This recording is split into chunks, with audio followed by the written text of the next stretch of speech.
If you're looking to spice up your discussion boards, but you don't quite know how to start, I think you've come to the right place.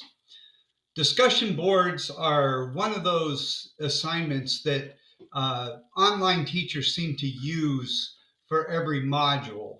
But some of the data that's coming back about discussion boards is showing a lack of interest from the students.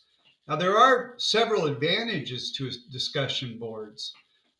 They create a social element to your online class where students can interact.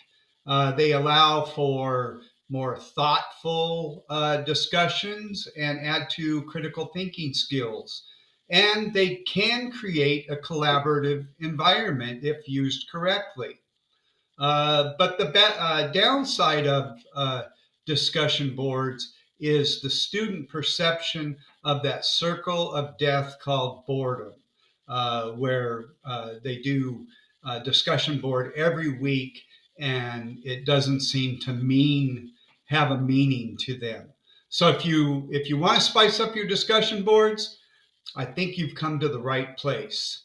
The first thing we need to do with discussion boards is show how to write better prompts and better responses.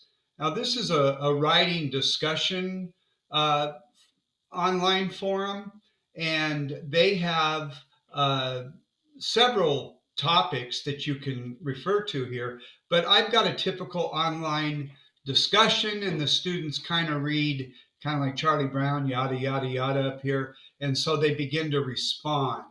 And as a teacher, you can come in here and look and do a qualitative analysis on each response and kind of measure if they're actually responding in a positive way. When I say positive, I mean a learning way. So this is available to you online. Let's go back to our presentation, and that link is right down here. Another thing that we can do is vary the response. Most teachers assign discussion boards as only written responses, but there are many alternatives, much like I'm doing right now. I'm doing a video for our discussion.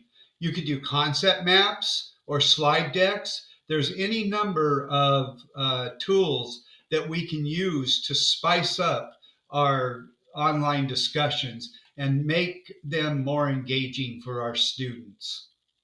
One of the things that we have to do is we have to learn to track the data. So we want to track the data of discussion boards both qualitatively, like as shown in the slide previous, and quantitatively. Now, if you look at here, we can go through the module list, January through April, and you see a decline in participation. And then you see an upswing. This really should be flat all the way across. And so we can go back in and look and see which discussion boards were more successful. Was it the prompt? Was it the timing? Was it the directions? And in this case, we can also track uh, through surveys what are the reasons. And here you see that the biggest reason for discussion board poor discussion board is technology issues. There are several other reasons, but it could be that the student can't find the discussion board. It could be that they're hitting reply instead of creating their own thread. There's a myriad of reasons for that. If you look down here now, what I want you to do, what I want us to do as a group, as a team, is I want us to go over to our Canvas site and go to our discussion board. Now you can find this under People and then Group 2. I'm already there for time's sake, but I put a prompt up here.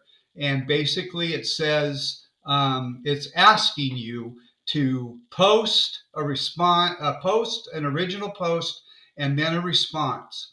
And I'm also asking Dr. Mishnik, because we want to include our leaders, to include herself in this discussion. Okay, this is Ernie signing off to my